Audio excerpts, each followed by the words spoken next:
जोहार हज़ारीबाग में फैज़ अनवर आप देख रहे हैं जोहार हज़ारीबाग।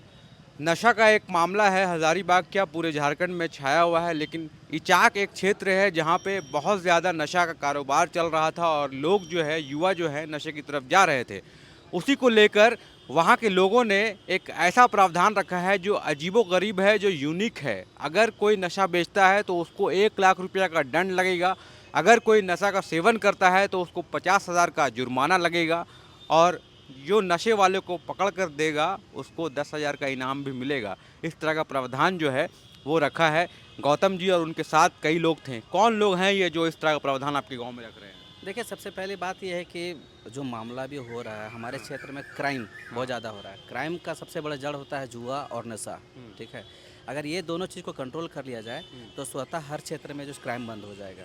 हमारे क्षेत्र में आप देख रहे हैं कि गोली कांड हो रहा है, छिनतई हो रहा है, रोड एक्सीडेंट हो रहा है, हर दिन किसी न किसी को मौत हो रहा है। तो इसका एक वजह सामने आया कि नशा, और नशा का मामले में वो भी ब्राउन शुगर सबसे ज़्यादा।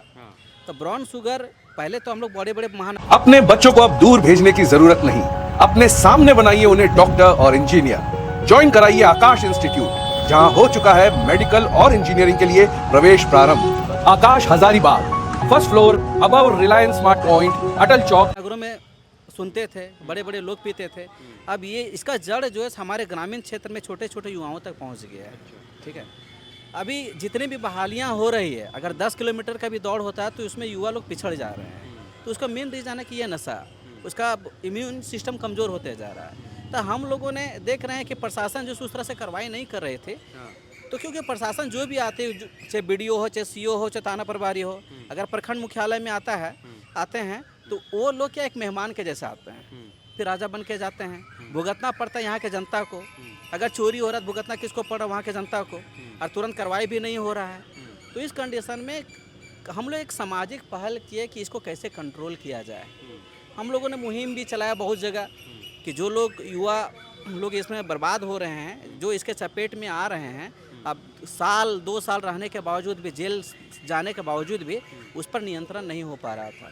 तो हम लोग गांव-गांव में बैठक कर रहे हैं कि आखिर उस पर दबाव कैसे किया जाए। हर गांव में इस तरह से पहल हो ताकि लोग उससे डरे कि ना अगर हम पिएंगे तो हमको समाज में जुर्माना देना ये पड़ेगा। जो बैठक कर रहे हैं आप लोग, तो क्या सबकी सहमति बनी है? ये पूरे कि गांव ये की आप सहमति लोग बनी। कानून तो खुद से नहीं बना सकते हैं ना, ये तो कानून का है कि आप किसको जुर्माना लगाना है नहीं लगाना है। ये आप लोग गांव वाले कैसे डिसाइड कर रहे हैं? जैसे देखिए, भारत कानून से तो चलता है, लेकिन समाज का भी एक अपना कानून होता है। अगर कोई बंदूक ताने हुए है तो प्रशासन तुरंत तो नहीं आ जाएगी। उस समय तो समाज को साथ में रखना पड़ेगा। समाज तो अपना हथकंडा अपनाती है, कानून तो बाद में है ना। अगर हम लोग से पहल से नहीं होती है तो हम लोग कानून का हैंड ओवर करते तो हैं। आप लोग क्या करेंगे? जैसे कोई नशा कर रहा है उसको पकड़ेंगे तो क्या मारपीट करेंगे, क्या करेंगे? नहीं, हम लोग जैसे अभी बहुत सारे लोग जगह जगह भी हम लोग जैसे खौफ बना हुआ है चाक में कि गौतम जी आएंगे तो वो पकड़ करके पुलिस को सौंप देंगे। अच्छा, तो ठीक है, पुलिस को सौंप देंगे मतलब क्या वहाँ के जो थाना प्रभारी है उनसे कोई मीटिंग हुई है कि आप भाई ला के देंगे, पकड़ के ला के देखिए जब क्षेत्र में क्राइम हो रही थी हाँ। तो हम लोग पुलिस और प्रशासन के बीच में हम लोग आपस में बैठक भी हुआ था। हम लोग आपस में बात किए थे कि क्षेत्र में इस तरह समस्या हो रही है। जल्द करें ऑफर सिर्फ 500 महिलाओं के लिए। मिशन अस्पताल में नॉर्मल एवं सिजेरियन डिलीवरी 100% मुफ्त। ज्यादा जानकारी के लिए अभी कॉल करें। और ये हमारा जन्मभूमि है, और जन्मभूमि है तो हमारे क्षेत्र में इस तरह का क्राइम भी हो रहा है, और हमारे क्षेत्र के लिए चिंता का विषय है ये। और लोग अधिकतर बेरोजगार हैं, और नशे के चपेट में आ जाने के बाद कितने घर परिवार उजड़ जा रहा है। लोग अलग दिशा में भटकाव की ओर चला जा रहा है। तो इसको कैसे कंट्रोल करें? तो हम लोग बात किए थे, तो कुछ लोगों का जैसे पकड़े हम लोग, बताओ कौन तुम लोग को जो है ये ड्रग्स सप्लाई करता है। उसका एक चैन तैयार हुआ, उसका लिस्टिंग थाना प्रभारी को सौंपा गया। थाना प्रभारी जो है कुछ लड़का हम लोग तैयारी करके उसको ड्रग्स माफिया लोग को पकड़ करके हम लोग हैंड ओवर किए। हैंड ओवर करने के बाद फिर क्या, जितने भी लोग इस मामले में संलिप्त हैं, हम लोग प्लानिंग किए। तो थाना प्रभारी क्या किया कि स्पेशल सभी लोगों को by name by father name सबको स्पेशल नोटिस भेजा गया, जो नशा कर रहे हाँ, हैं। जो नशा कर रहे हैं, जो प्रशासन के संज्ञान में आ चुके हैं। ठीक है, अगर वो कंट्रोल 15 दिन का मोहल्ला दिया गया है, अगर आप इस पर कार्रवाई नहीं करते हैं तो अभी तत्काल में 26 आदमी पर FIR दर्ज किया है थाना में। और उम्मीद है कि आने वाला समय में जो है अगर कंट्रोल नहीं हुआ तो हो सकता है इसकी संख्या 100 भी हो सकती है। मतलब आप लोग के जो मुहिम है इससे पुलिस एक्टिव हो गई है और आप लोग का सपोर्ट पूरा मिल रहा है। जी, हम लोग चाहते हैं कि हम भी चाहते हैं और प्रशासन भी चाहते हैं कि यह मुहिम किसी तरह से ऐसा चालू हो को ये जो नशा का जड़ है, जो ड्रग्स का जो मामला है पूर्ण रूप से खत्म हो जाए। इसके लिए हम लोग कड़ा कानून हम लोग अपने क्षेत्र में अपने अपने तरीका से भी और प्रशासन भी अपने तरीका से भी काम कर रहे क्या हैं। है इसमें, क्या क्या जुर्माना लगाया है आप लोगों ने? देखिए, सबसे पहली बात है कि गांव में हम लोग एक बैठक किए और सभी जितने भी बुद्धिजीवी लोग हैं, सामाजिक लोग थे, राजनीतिक लोग थे, शिक्षाविद लोग थे, उन लोग में बना कि हमारे क्षेत्र के लिए एक समस्या है और ड्रग्स पैडलर लोग एक अच्छा मुहिम चालू किए हैं, सिस्टम चालू किए हैं। पहले 4 दिन फ्री देते हैं। 4 दिन फ्री देने के बाद 5-5 दिन तो उसको ढूंढना नहीं पड़ता, वो खुद ड्रग्स पैडलर के पास चला जाता है।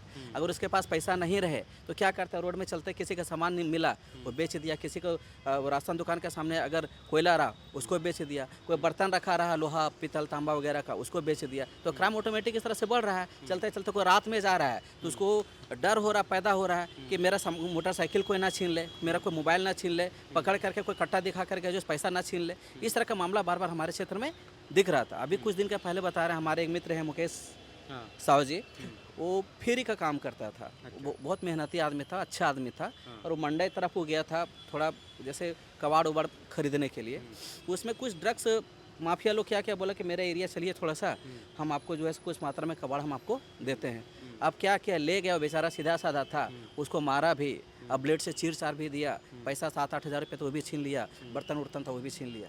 तो कहने मतलब कि ये रोजगार करने वाले को भी के लिए भी ये सबसे बड़ी समस्या हो गई है। इसलिए हम लोग जो कर रहे हैं बाकी समाज में बाकी लोग को नुकसान हो रहा है। बहुत लोगों का नुकसान हो रहा इसलिए है। आप लोग लगा कि ये वो मुहिम किया जाए। हाँ, ये तो इस मुहिम मुहिम से क्या डर है अब लोगों के अंदर? लोगों में बहुत ज़्यादा डर। आज कहीं भी जाते हैं तो लोग देखते हैं ना गौतम भैया आ गए हैं, आज पुलिस कहीं भी जा रहे हैं कि ना हमें पकड़े ला रहा है।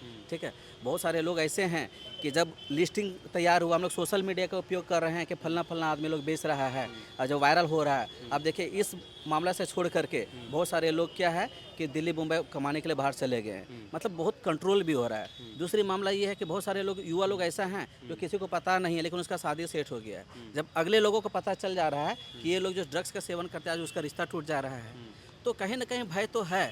और सबको डर है कि एनडीपीएस का जो मामला अगर केस दर्ज हो जाता है तो हमारे भविष्य के लिए भी एक सबसे बड़ा खतरा हो जाएगा। तो गार्जियन लोग भी इस मामले को लेकर के बहुत प्रोत्साहन है। तो एक बहुत यूनिक मुहिम जो है ये गौतम और इनके सहयोगी सब जो है इचाक में छेड़ा है कि अगर कोई नशा करता है तो 50,000 का जुर्माना, कोई नशा बेचता है तो 1 लाख का जुर्माना, और कोई अगर नशेरी को पकड़कर पुलिस को देता है तो उसको 10,000 रुपये का इनाम देंगे। ये लोग इस तरह का प्रोविज़न इन्होंने रखा है। अब देखना ये है कि इस मुहिम से आगे क्या होता है। लेकिन जैसे ही ये मुहिम चला पूरे इचाक में, ये चर्चा का विषय बन गया कि आखिर ये क्या हो रहा है, ये यूनिक जो मुहिम चल रहा है इससे क्या होगा समाज में और क्या प्रभाव पड़ेगा, आगे हम लोग को देखना है।